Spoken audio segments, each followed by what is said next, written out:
Hi, everybody. Hi, everybody. Hi, everybody, and welcome back to the Talking About the Big Stuff podcast with Michael Cole and Matthew Cravat. I am Michael Cole. And I am Matthew Cravat. So, welcome back, everybody. The world's first podcast. No, I wasn't going to do it today. I haven't done it in a long time. All right, Matthew, why don't you go ahead and introduce our guest today, and then in our topic. Well, today I'm not only welcoming our viewers because we're streaming live for a little change of pace, and our listeners, we are also welcoming my best friend Mikey West too, talking about the big stuff because we got some big stuff to talk about. So those of you who listened to last week's episode know that we were talking about friendship. It's a wonderful blendship.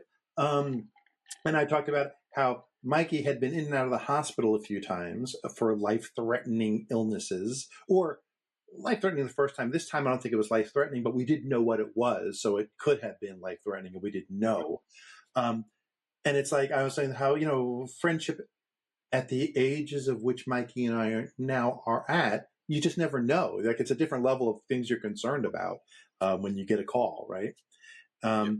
And so we wanted to have part two of a discussion and talk about what it's like from Mikey's point of view, being the person who's in the hospital, not knowing if you're going to live or die.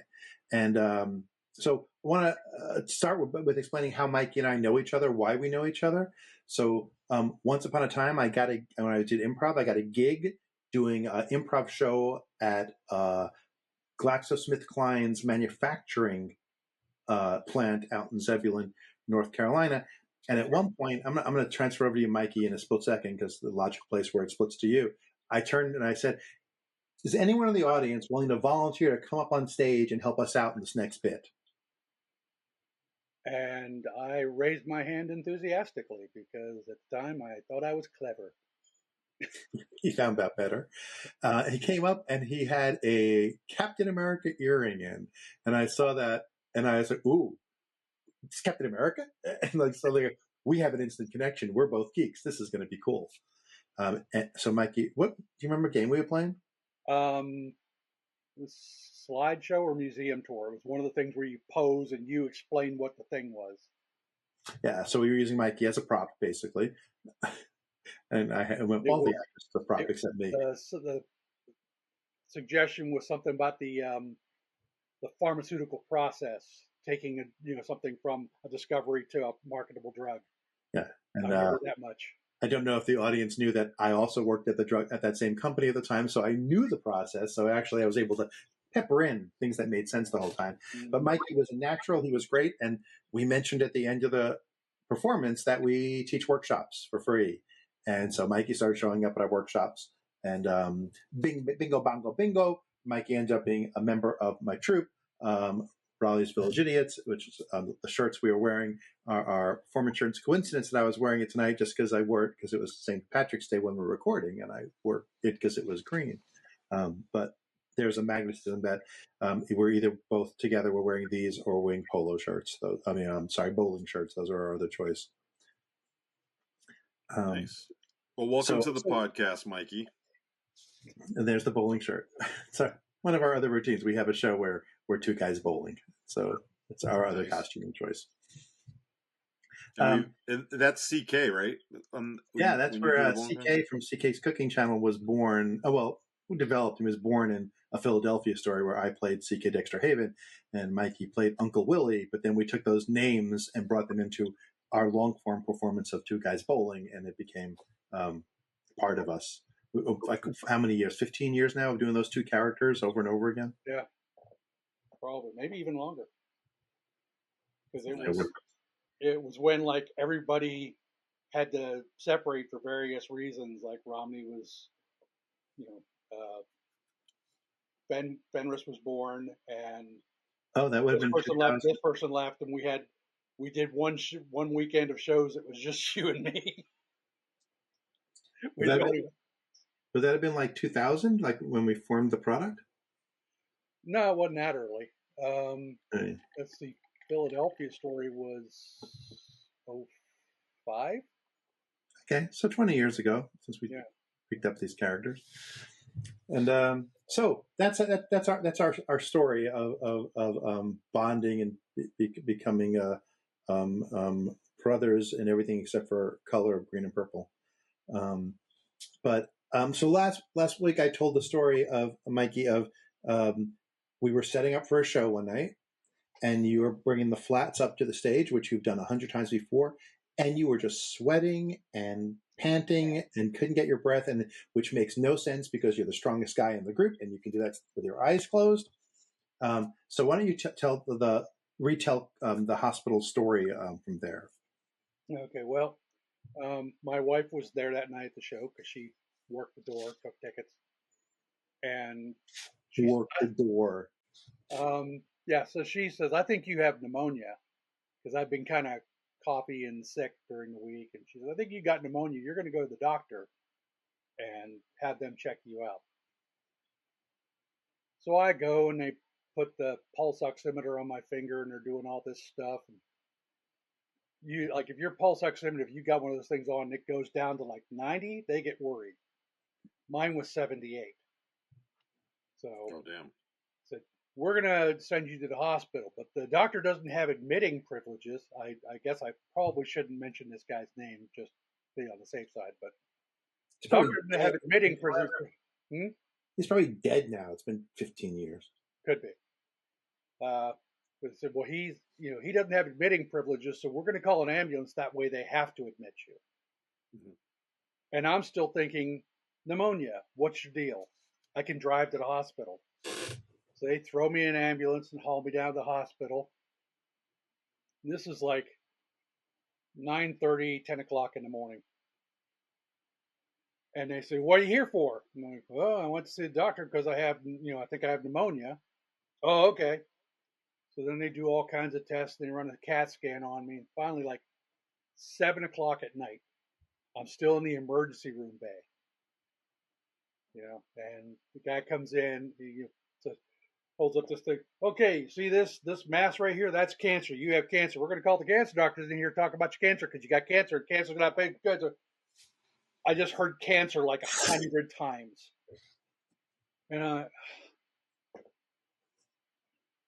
And to backtrack, I call my wife and she gets the car and comes down to the hospital.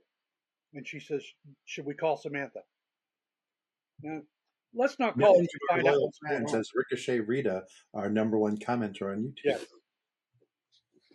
Should we call? I said, let's not call her until the doctors tell us what the hell's going on. This was before the cancer. Well, unfortunately, my wife made the mistake of calling my mother. And my mother called Samantha at work on her cell phone and said, your father's in the hospital with an aneurysm. She panics and drives to the hospital. So there we are, cancer, and I'm just like stunned. We're going to get you a room and get the cancer doctors in and talk to you about your cancer. Can we just talk about it without saying cancer every other word? So then,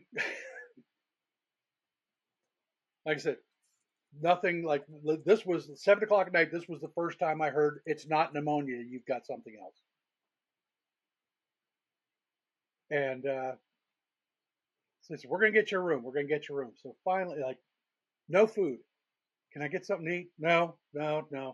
We'll try to get you a tray from the cafeteria. Nothing. I am dying. I had a Pop-Tart for breakfast. Yeah. It's now 1:30 in the morning. They get me in a room. And I'm sitting in the bed, and I'm tired, and I'm punchy. I can't go to sleep. They're like, why don't you take a nap? I have sleep apnea. I can't sleep unless I have the machine. So the woman's running through the checklist. You have any known allergies? Any this, any that? No. Can we reenact the important question? I'll play nurse.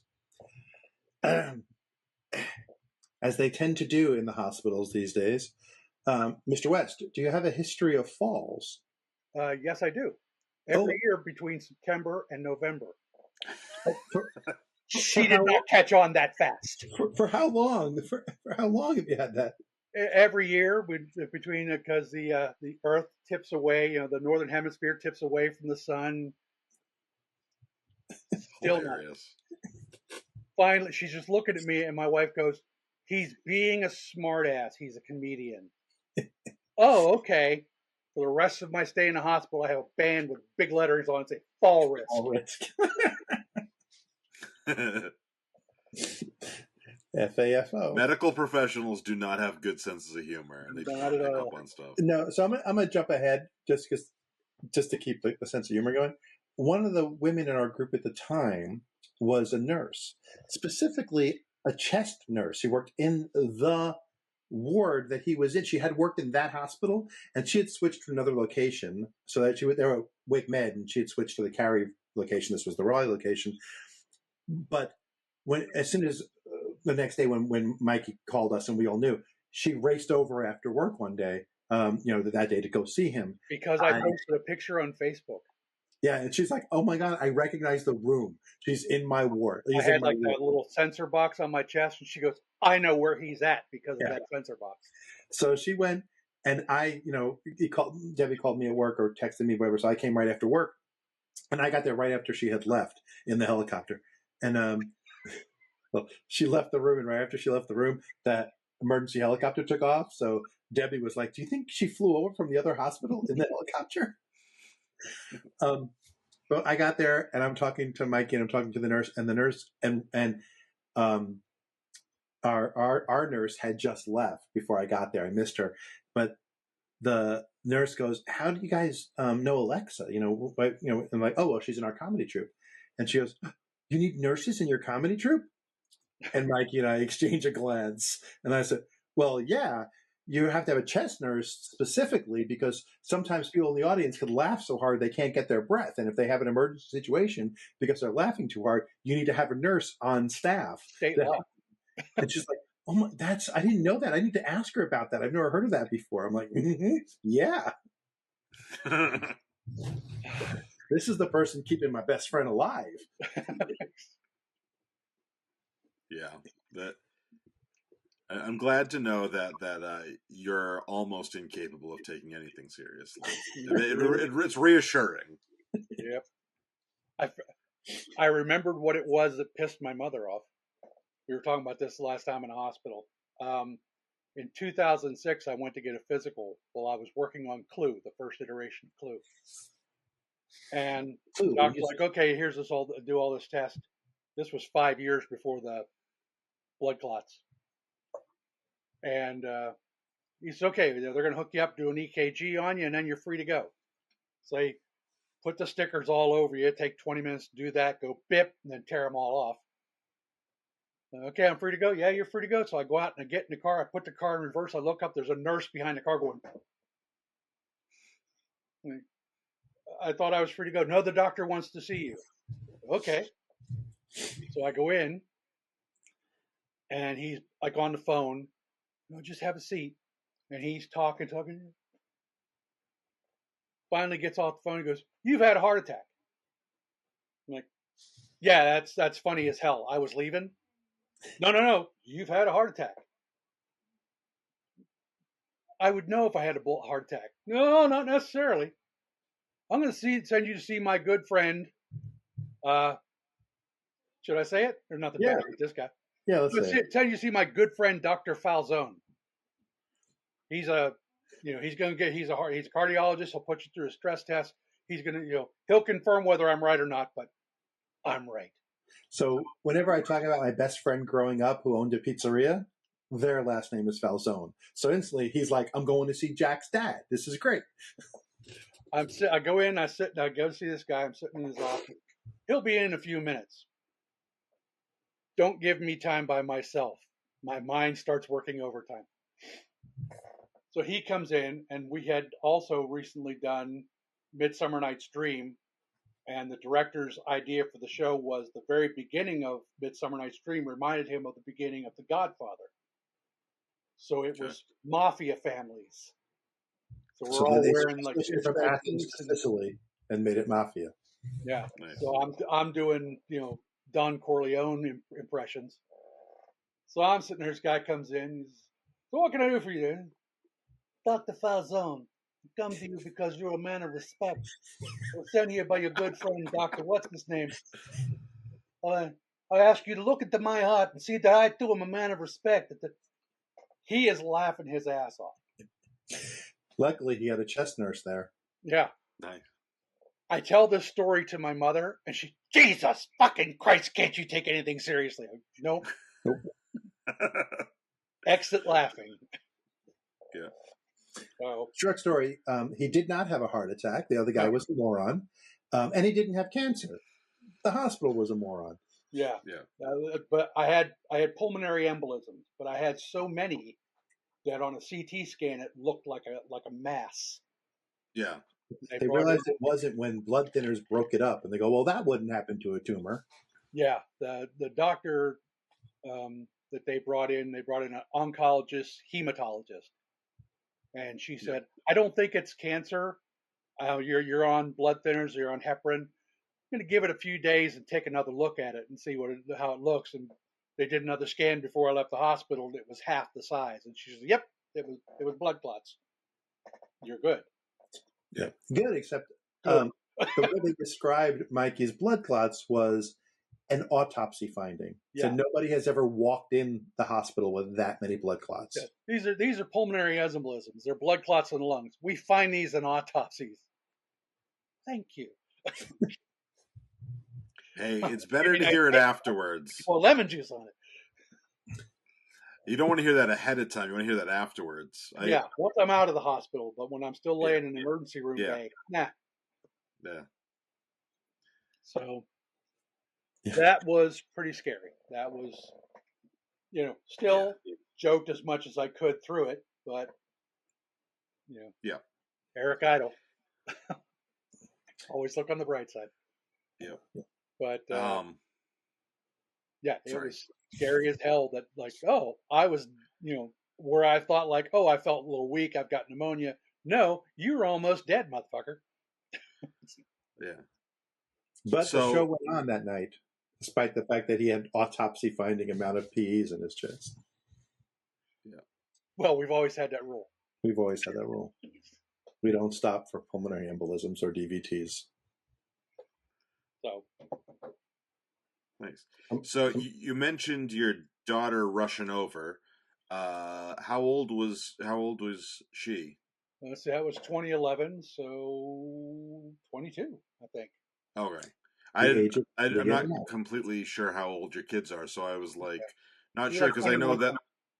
Yeah, I mean, obviously that's still young to if for you to be dealing with the possibility of dying and to lose a parent at 22. But I didn't know if you had like a kid or 17, 18 driving over. But yeah, because that's a huge part of when I think about death. Personally, is like my son, and like what happens if I die to him. So yeah. Samantha felt really bad because there's more than just these around the house, and she had been over to the house about 2 weeks before the incident, and she said something about all the weapons in the house, and I said something about well, we'll see when I drop the will or something like that. We'll see who gets those. And she goes, "Oh, I'm getting this shit when you die." And then 2 weeks later, I'm in the hospital, damn near death. She felt like shit. She felt horrible. Yeah, because the will wasn't drawn up yet. No, so. it wasn't. She would have had. Well, you should have whoever it is duel for it. I mean, that would seem only fitting. Whoever wins gets to keep it, and the other one doesn't have to worry about it because they're also dead. Well, then she's definitely going to get it because nice. The other one would have to get permission to fight back. Yeah, not allowed to hit your sister. Oh, you lose. Yeah, that was the time that my son, who was about 28 or 29 at the time, I was in the hospital for a whole week. He never showed up. Oh, and finally, the last day I was going to be in the hospital, I was there every day. I'm just saying. Yeah, Samantha called him up and said, "You get your ass to the fucking hospital, you asshole." So he showed up, and Debbie and Samantha went down to the cafeteria because Samantha was going to spend the night. So she's, I'm going to take her down and get her food. And like the minute they walked out of the room, my son looked at me and said, so if this had gone the other way, where do you think you would have gone? And without skipping a beat, I said, Brown Wind Funeral Home in Zebulon.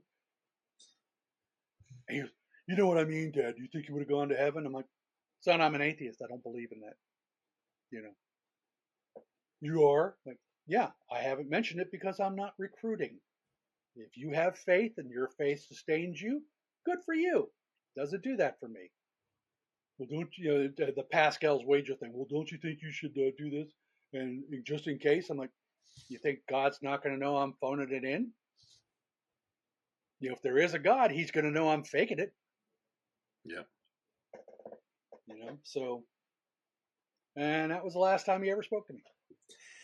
Yeah, so that's atheists have the story of their parents like disowning them when they find out they're atheists, and Mikey does everything ass backwards. So, well, I'm sorry to hear that. Yeah. But we have permission to beat him senseless if he tries to get into Mikey's funeral when we do kill him. I mean, when he does die.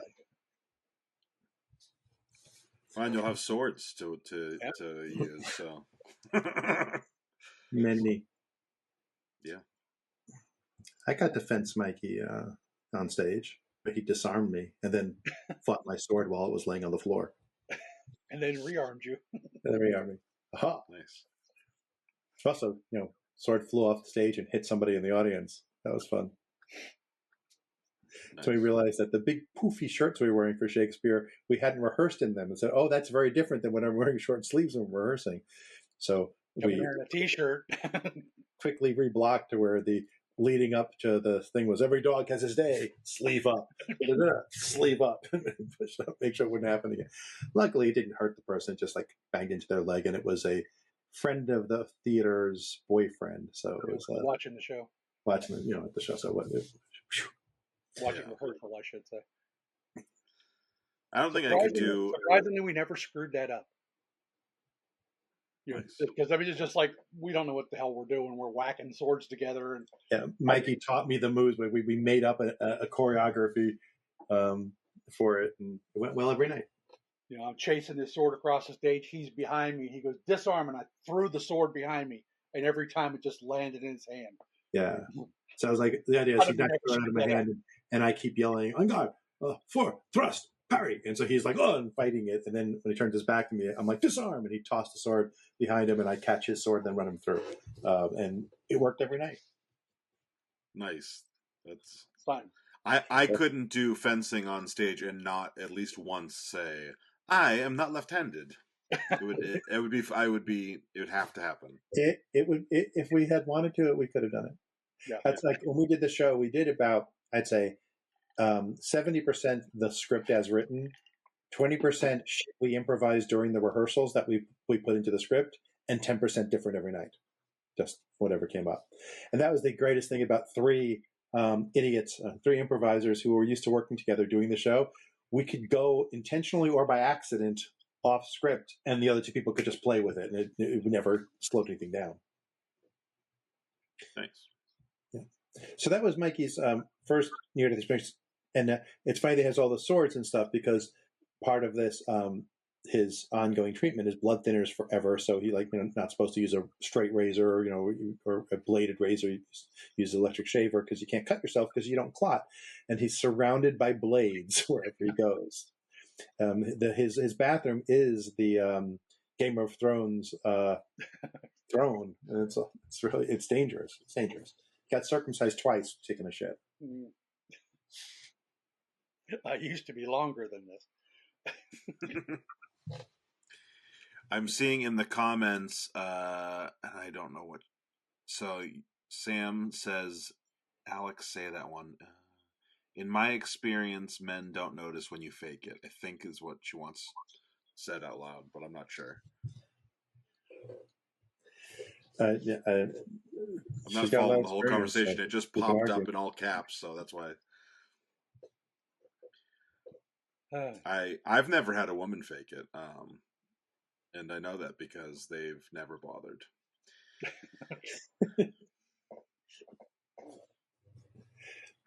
So, All right, so my wife fakes it. She pretends to be awake.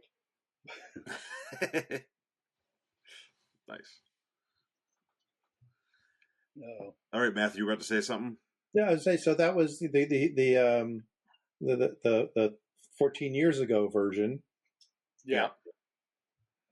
And the other day, I was just getting ready to go get my hair cut, and you can see how recent it is because my hair's still cut. And got a text from Samantha saying, "Dad's in the ER. Says it's nothing, but he's probably lying." Yeah. I did get a little clarification on the men never notice when you fake it is when you said, well, God will know that I'm faking it. She said, men never notice when you fake it. That makes sense, except for the fact that, God would know. She'd always knows. Yeah. Yeah, actually, I didn't get a text from Samantha. Now I think about it. My daughter came running into the room saying, "Samantha texted me to tell you." And then I was racing to the hospital when my wife texted me saying, "Debbie just texted me saying, 'Don't come. We're still in the ER. You won't get to see him.'" So it was like 12 hours before he finally got into a room and I got to go see him. 12 hours after that, from that point. I've already been in the hospital for 10 or 12 hours, right? So you did say that this one was not you didn't know it ahead of time, obviously, but this one ended up not being life threatening. Is that true, or maybe Yeah, Matthew I said mean, that? it wasn't like, oh, we usually find this in autopsies, but it was Yeah. kind of bad.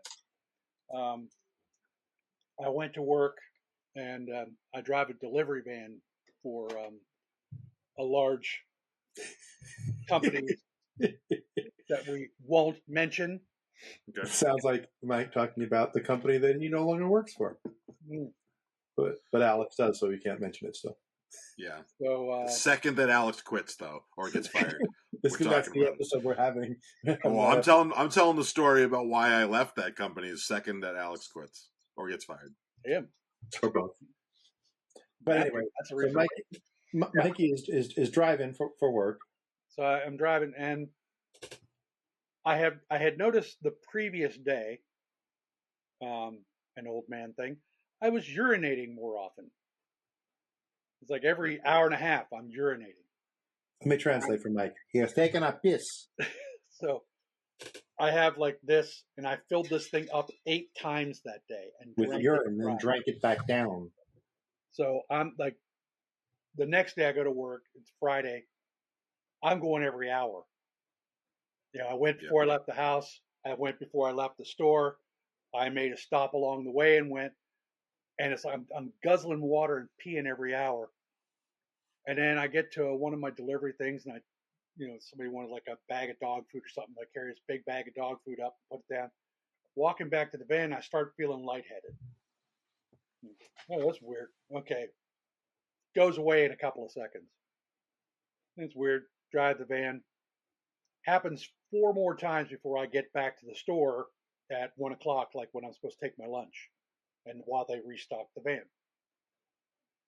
I go in and I see my supervisor up ahead, and I go up and I say, I don't think I should drive the van the rest of the day because I've been having these dizzy spells. Never happened while I was driving, usually after exerting myself. But I said, didn't happen while I was driving, but I don't want to roll the dice on that for a whole day. I don't think I should drive anymore. And they said, you need to go sit down. You don't have any color in your face. So I've been kind of feeling funny all day, too. Kind of like this kind of shaky, anxious feeling.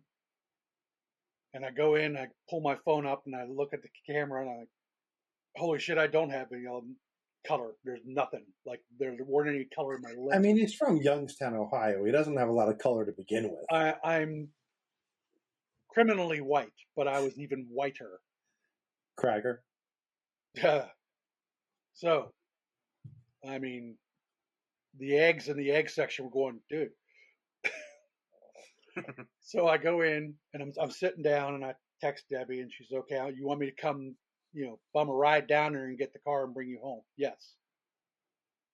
So I'm sitting there in the lunchroom, and I'm shaky, and I got no color in my face, which made me think of the last time I had no color in my face when I had the pulmonary embolisms. Mm-hmm. And it also reminded me of the fact that probably back in 97, 98 or so, my father was 68 years old. He and my stepmother went out to breakfast, and he said, I feel kind of funny today. And the guy came up to take their orders, and he said, you know what, never mind, I want to go to the doctor's office. And they get out in the car, and he asks her to drive. I've never seen my stepmother drive. Yeah. And he asked her to drive, which scared her. So they're driving to the doctor's office. He says, you know what? Never mind. Take me to the hospital. She pulled up the emergency room doors. He walked in the door and collapsed and died before he hit the floor. Wow. Abdominal aortic aneurysm rupture. It burst and he was dead by the time he hit the floor.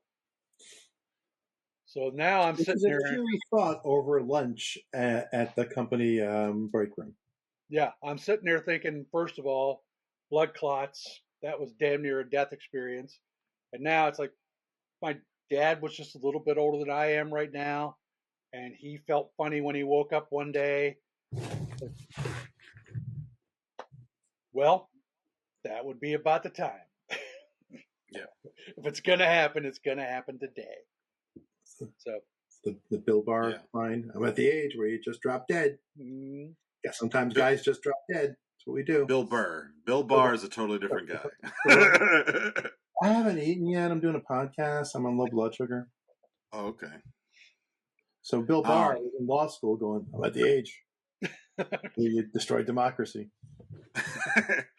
So let me ask you this. Other than the obvious medical things that you have to change about your life, did you, after the first experience, you haven't had that much time to do it after the second experience, but did you make any big changes with your life other than, blood thinners and stuff like that?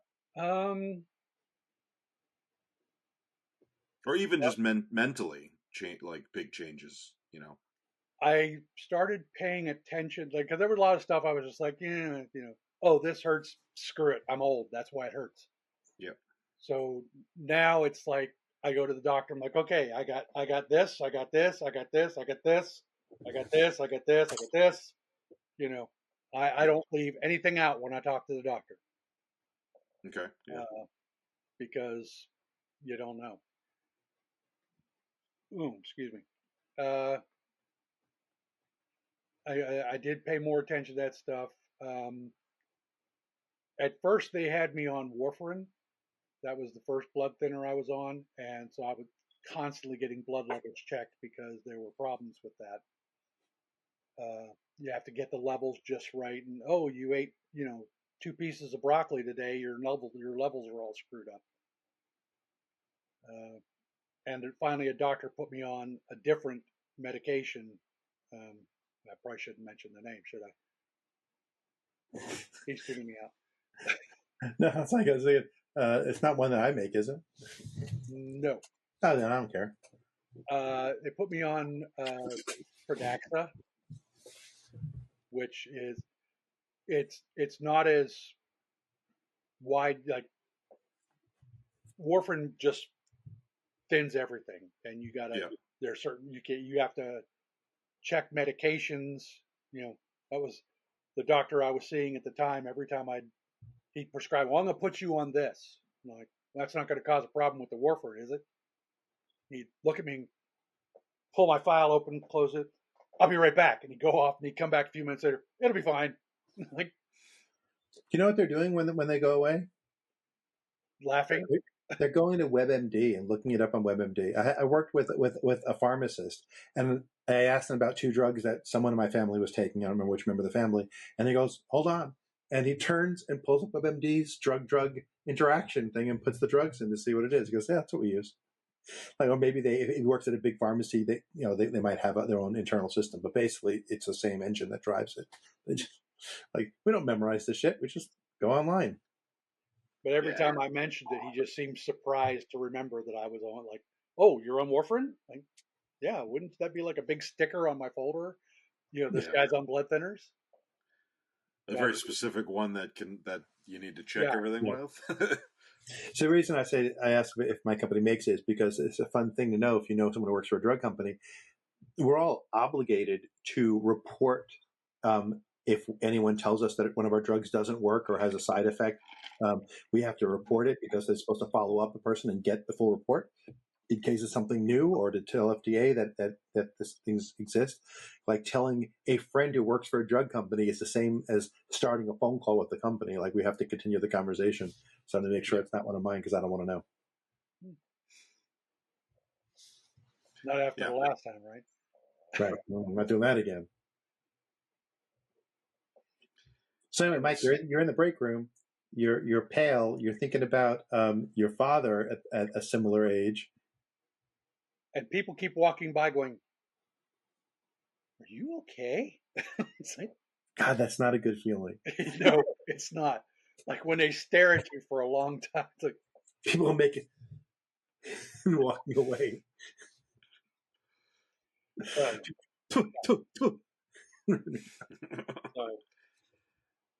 Yeah, it was scary to think that. Come back to the microphone, Mike. Come back to the microphone. It was scary to think that I might be about to snuff it again, but and that's when I started calling him Mr. Snuffleupagus. Yes,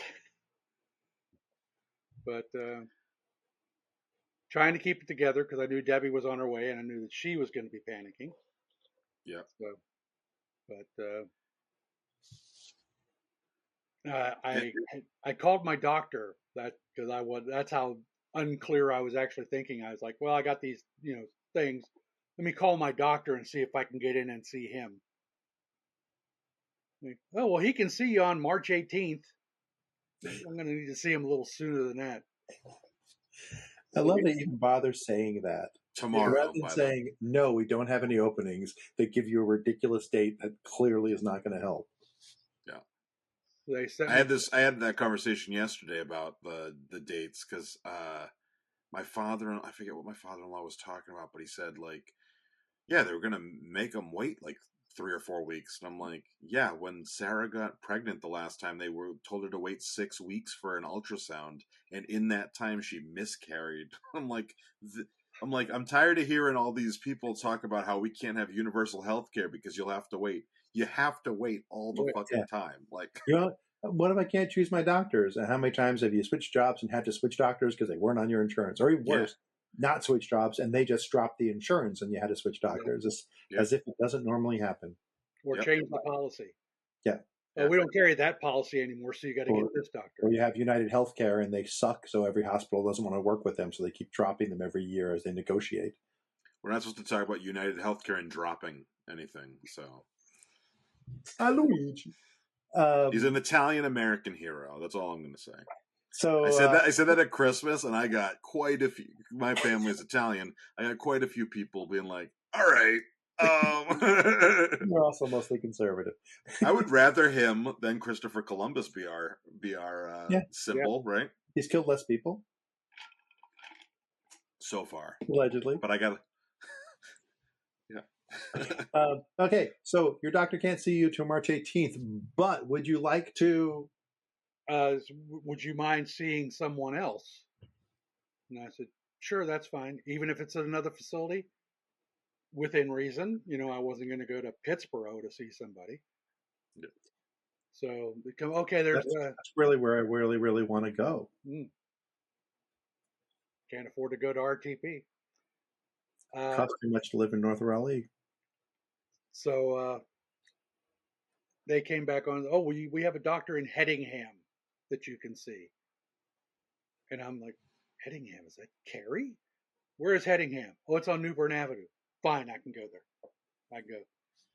And I went, and the nurse is like all over me, taking all kinds of tests. You this and that. Sexy. Ask me 1,000 questions. Doctor comes in, well, nurse practitioner, but she comes in.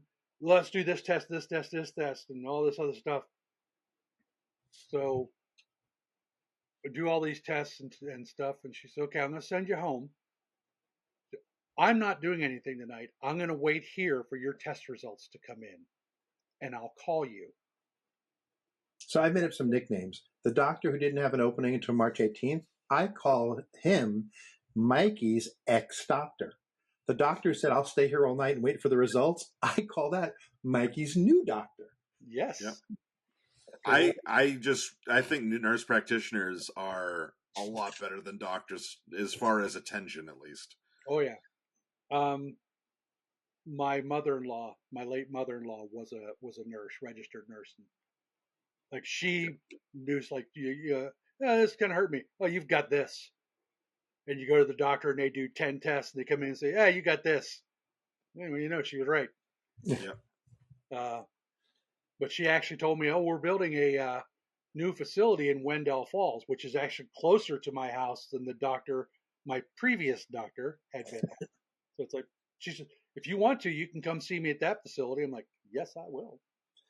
Okay, so that night you go home. She calls you. She calls you at home. My wife and I get in bed because we're both ragged tired. Me because I'm sick, and her because she's worried. And they're horny.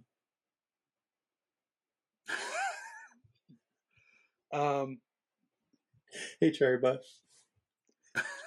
So yeah, it's gonna be super awkward with you talking about her mom giving hand jobs at the door, and oh, she knows. She learned better. Yeah. We were just waiting until she was old enough, but to help out. Well, like we get in bed and I'm in bed for maybe 10 minutes, and the phone goes off, and it's my doctor. Screw it, my doctor. And she goes, "Okay, yeah. So hey, you're like really dehydrated." Yeah. And I was taking a medication that I will not mention, but I type 2 diabetic, and they put me on this medication. And she said, "I want you to stop taking that because that's dehydrating you. And I want you to hydrate really good." That's okay. Like anything like Pedialyte or just water. Water's fine, but drink lots of it and don't take that medicine anymore. Okay, thank you. Hang up, lay back down. I barely got my eyes closed. Phone rings again. It's the doctor. She goes, "Yeah, your hemoglobin used to be 12. Now it's 9. Go to the hospital now." So I go to the hospital. I steal my wife's extra cane because I'm getting shaky again. I walk into the emergency room, hoping I make it past the door. Or is it going to be another dad situation? Go up to the desk and I was told by my doctor, "Come here because I have a GI bleed." And I felt the room start spinning and my vision's starting to get dark. And it comes back and he's like, "Okay, well, we do these things here." I was like, "Is there a chair I can sit on? Because I'm getting very lightheaded and dizzy standing here." He goes, "Oh, this won't take long." Okay, but I'm white knuckling this cane trying to keep upright.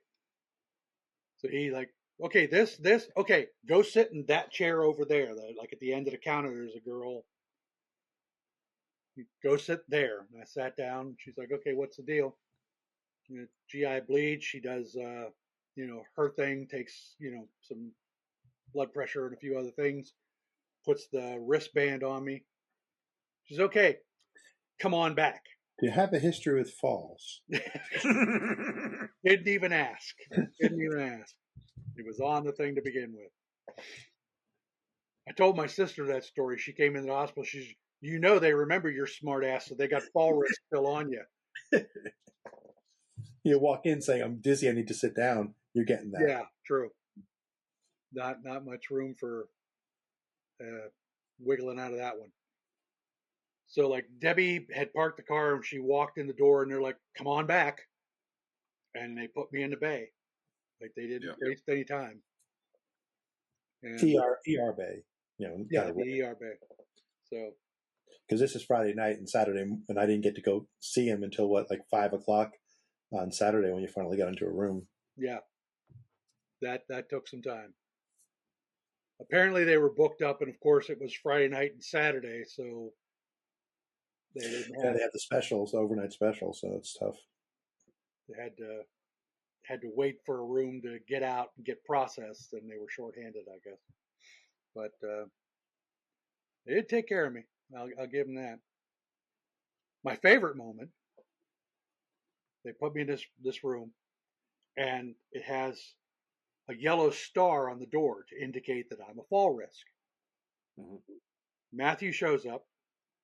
In fact, I said I sent you the things. Okay, I'm in this room. He said, okay, I'll be there in 30 minutes. And I'm sitting in the bed. Next thing I know, I open my eyes and Matthew's halfway in the door. Tiptoeing in because he's asleep and I didn't want to wake him up. Like, and his phone went off. I didn't even realize I fell asleep. He got a text and his phone went off. So he woke up and I was like, ah! So he comes in, he sits down in one of the chairs and he's talking to me. And Samantha opens the door, sees me. She just drove up from South Carolina. She'd been driving. Yeah, she drove up. It was like a 3.5-3 hour drive. She looks in, sees me, sees Matthew, leans back out and looks at the thing next to the door and goes, well, Matthew's here. That explains the yellow star. That must have been a proud moment. Yes, it was. Yes, it was. That's her least anti-Semitic joke. Well, you did say she lives in South Carolina, so yep. I feel like they're a little worse than we are. And my daughter. Yeah. And she's and married to a veteran, so you know how they are. Yeah. So then it was like Friday night. They're like, "Oh, well, you can't have anything to drink because they're going to do this test on you in the morning, do an endoscopy." Because I can't remember exactly who said it, but they're like, "Oh, well, this reason, it's an upper GI bleed." Okay, makes sense. We'll just do the endoscopy. Good, because I've had 3 colonoscopies and they're not fun. So you can't have anything to drink because water can screw up the test. Nothing to drink. So Friday night, I'm still peeing every hour, and I'm not allowed to have anything to drink. My mouth is bone dry. I'm like scooping water out of the bathroom sink and swishing it in my mouth and spitting it back out just to wet my mouth. Yeah. And like dogma. So they Alan Rickman is an angel and he can't drink alcohol, but he drinks scotch and spits it out. He wants to taste it, but but he can't drink it. Okay. So I'm the teetotaling Alan Rickman. So that's why Mikey and I are best friends. I make the most obscure reference that even you don't get in Mikey's life. I've seen Dogma, but I was 13 when that movie came out, and now it's not available anymore. I would definitely watch it again, but you can't find it anymore. I think it's going to be now that Weinberg's dead. You want to know the weird thing? I think I've never seen Dogma.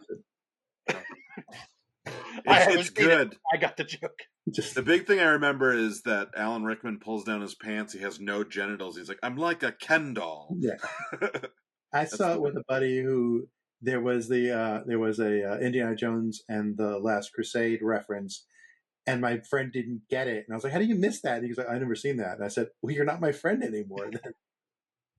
Yeah. And he said, Newton? No, this was down here. It was the moose. It was that guy did black stuff.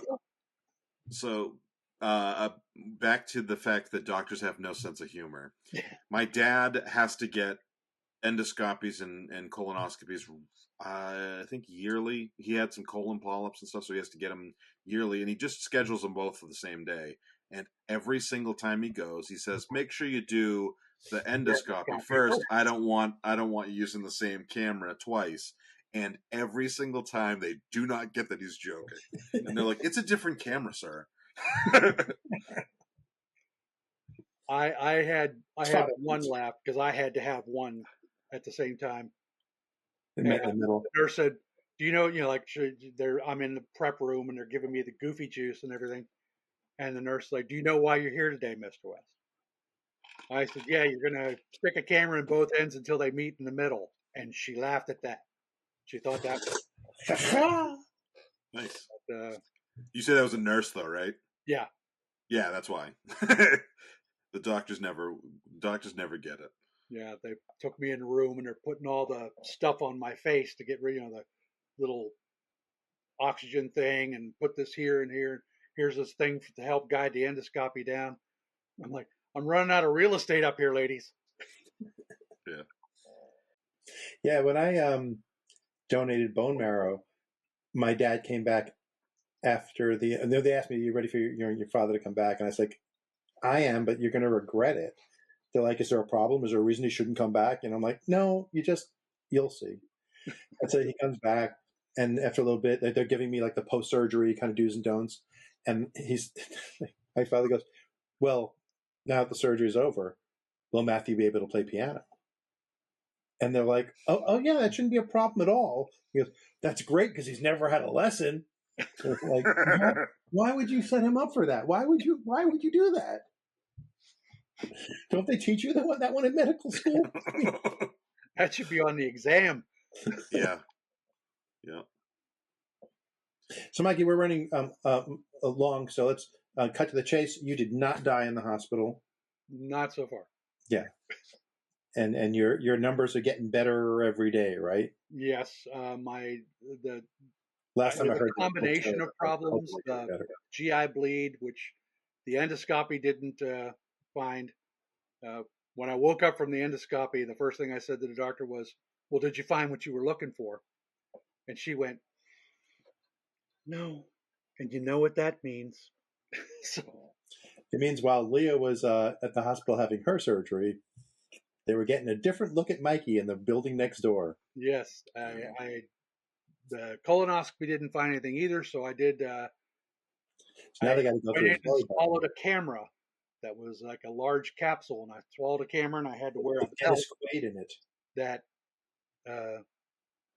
took pictures of my small intestine, because apparently endoscopy and colonoscopy do not touch the small intestine. I didn't realize that. Huh. So I took this camera and it took pictures, and I'm waiting on the results for that. And my blood sugar was way out of whack. That's why I was dehydrated. Oh, okay. Yeah, so that medicine was making supposed to make him pee out some of the sugars, but it was making him pee 10 times more than he should have. Yeah. So put me on a different medication, and I'm now monitoring my sugar more often. I used to do it, but then the doctor never told me what to look for. You got to monitor your sugar and check it every day. And I was checking it, and I'm getting like 126, and I'm like, "Oh, this must be bad because I'm diabetic." Yeah. And then Matthew and I have a mutual friend I had lunch with one day, and he's like, "Yeah, my doctor's real happy. My numbers are below 170. I'm like, "Well, 126 ain't bad then. Screw this." And I quit checking my sugar, which was a mistake because it got really out of whack. And that was what was causing the dizzy spells, was the dehydration. That's how I felt when I got diagnosed with high blood pressure back in December, and I went to the doctor. They took my blood pressure. They told me the numbers. They said I had high blood pressure. Because the numbers didn't mean shit to me mentally, I go home and I said to my wife, "I have high blood pressure." And she goes, "Well, what was it?" And I'm like, "I don't know. It was high." And she was like, "Well, was it one?" I always Google it when I look at it. When we Google, I never remember. Oh, that's high. Yeah. Well, now I know, but it's one of those things. It's like it doesn't mean anything to you until it absolutely has to, basically. Yeah. So you Google average blood pressure, 40-year-old man. Yeah. Oh, go to the hospital. What the fuck? Mine's actually pretty good. When they were doing the camera thing, they took my blood pressure before, and it's 116/58. And my wife was pissed because hers is super high and she's on medication for it. Same as Molly and I had the same doctor for a long time. She has changed doctors to someone closer, but mine, we both had high blood pressure, and he always put her on medicine. And me, he's always like, "You're high, but maybe next time." And it hasn't changed. I'm always exactly the same place. That's high, but not enough for him to want me to deal with the side effects of medicine, especially since it's not trending up. So, yeah. But she's like, "No, I have to take medicine, pee every 5 minutes." Hope you're not listening, huh? When I found out about the blood pressure medication, I told you guys before we started recording, but they mentioned, a lot of people mentioned to me like, "Oh, getting an erection can be difficult once you're on blood pressure medication." And my immediate thought, honestly, was, is that why they get hard, because of blood pressure? Because I don't know shit about. I went to Catholic school. I didn't take good bio, and I was like, is it And then I was like, if it's really high, like, because my doctor used the term really hard, extremely dangerously high, and I'm like, is that why I get like rock hard? And I'm like, if I accidentally cut it, it's just gonna start like if she bites the head Kill off, Bill style spraying.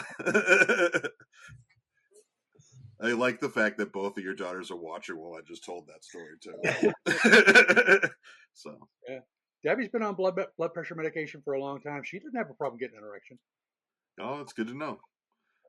Yeah. And he doesn't have a problem with the anal sex. That being said, I think we need to transition to the end of show because it's sweet. Yeah, Matthew's hungry. He already mentioned it at least once. I do, and I need to go out and do some stuff. It's Monday night. I got to take one of those trash out to the curb. Oh yeah, you gotta make your friends carry your couches out and stuff on Monday night. Well, I don't know if Matthew told you that. So, Mikey, did you listen to the friendship episode yet? Or did it hasn't come out yet. It'll come out Friday. And then you'll get to see why Mike mentioned carrying furniture on that. Our friendship is strong. Yeah, friendship. If you're watching on YouTube, hit that like button, hit that subscribe button, and then comment down in the comment area. Live chat's good, but I need some comments too. Yeah, tell us if you've almost ever died or ever almost died. Yeah, so if you're watching and your dad or your godfather almost died, in a similar story to Mikey's, why don't you leave us a note? Maybe we have random people who have a father and who have a godfather who did that. A godfather doing the impression of the Godfather too. It's very meta. Yeah, it's like Hammett meta. Yeah, he's a friendly atheist. Yeah, I think we're all friendly atheists. Yeah, like Hammett meta. Yeah, but Mikey's right. If you are watching this on the live stream right now, make sure you subscribe so you can see more of these things. Make sure you ding, ding, ding, ding, ding, ding, ding, ring the notification bell. Even if you're watching this on a later record or watching a clip of this, you want to subscribe, you want to hit the notification bell, you want to like this particular one. If you want to see more Mikey, make a comment below saying more Mikey. He's got other talents. There's other things. He does things besides die. We could talk about other shit with him. And, dying is easy. Comedy is hard. Comedy is hard. Yeah. You know what the difference between comedy and tragedy? Me cutting my finger, tragedy. You falling in a manhole cover and dying, comedy. That being said, do all those things on the video. If you're not watching the video, but you are hearing my words, clearly you're using a podcast device or app of some point, in some way, in some style, to stick the words in your ear holes. And there's nothing that my friend Michael Cole loves more than your ear holes. Yeah. If you're listening to the app, just make sure you give us a like, a 5 stars, or whatever your app allows. And reviews are great too, if you want to give us a review. And if you would prefer to give us some support gifts of money, you can go to patreon.com/talkingaboutthebigstuff. And as we mentioned earlier in the episode, I am not working. Talking about the big stuff? It is patreon.com/talkingaboutthebigstuff. And as we mentioned earlier in the episode, I'm not working, and it sounds like Alex isn't going to be working soon. And so, support us if you want. We're not above begging. And they can support you at patreon.com/talkingaboutthebigstuff. Big stuff. Yeah, there's 3 different tiers, and they're by month, not by episode. So it's $1 just to get the episode 4 days early, $3 to get a little bit of extra stuff, which this episode is going to be chock full of it, I'm sure, when I go through the editing process. And then the $10 version is that's where you get to see Matthew do the fisting motion and stuff. So many times I've had to cut the fisting motion out. But you all get to see that. Anyway, so all right. Well, thank you. I said the third tier. We have $10. 3 tiers. What are the 3 tiers? $1, $3, and $10. There's no other tier. Not that I'm aware of. There's not a free tier. Oh, that's free. Yeah, you can go subscribe on Patreon for free and get the episode when it drops normally. That's zero. And then there's also, 3 tiers and zero, and there's ground level. yeah, So zero is ground yeah. level.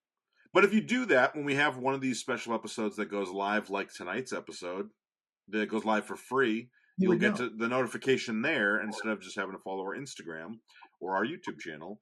That's another way of seeing it. So, and if not, all these moments will be lost in time, like tears in the rain. Blade Runner, driving me batty. It's very Blade Runner. Yes, that was a little Roy Batty action. Yeah, I get a good amount of the references. Yeah, you're okay. That's why you're a friend. When I listen, I'm going, how does he not know this? I just turned 40. Some of these references are, I mean, that my daughter's 35. She gets them. My daughter's 22 and she gets them. Yes. Yeah. Most of them.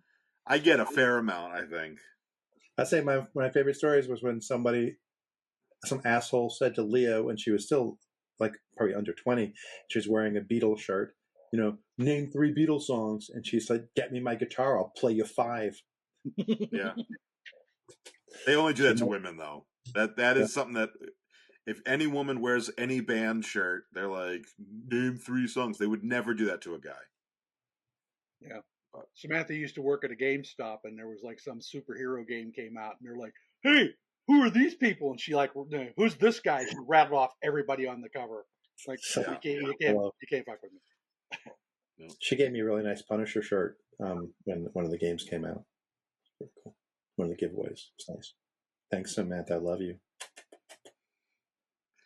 All right. Well, thank you, Mikey, for coming on. We hope to have you back. I saw your name getting cheered in the comments. I think that's from Matthew saying, "Let us know if you want to see more Mikey." Matthew, do you have any last? Hey, Mikey, take your shirt off. Let's see more Mikey. That being said, that'll be for the $10 regent. So everyone who is stuck with us, thanks for joining us to talk about the big stuff and getting a look deep inside Mikey West. Not colonoscopy deep, though. Well, when I get the CD from the camera. Nice. Yeah, that could be a bonus content. What a fantastic voyage that must have been. Remember, the conversation doesn't end here. It's just the beginning. If you have thoughts or questions or topics you'd like us to tackle in a future episode, drop us a line on our social media channels. Engage with this video when you are now watching it as a VOD on YouTube. Send us an email. We love hearing from our listeners, bringing us topics, because if you leave it up to the 3 of us, we're going to eventually be talking about underwater basket weaving. So we would appreciate you guys reaching out a little bit. Don't forget to subscribe to Talking About the Big Stuff on your favorite platform. Give us a 5-star rating. Engage with it. Criticize us. We need to grow and be better, and you're going to help us be there. You're going to help us get to that point. It really helps us more to reach out and also to keep the conversation going. Thank you for tuning in. We'll be back next week with more big ideas and more thought-provoking discussions. Until then, stay curious, stay informed, and keep talking about the big stuff. The preceding podcast has been a Chocolate Diamond Media LLC production. Copyright 2023, all rights reserved.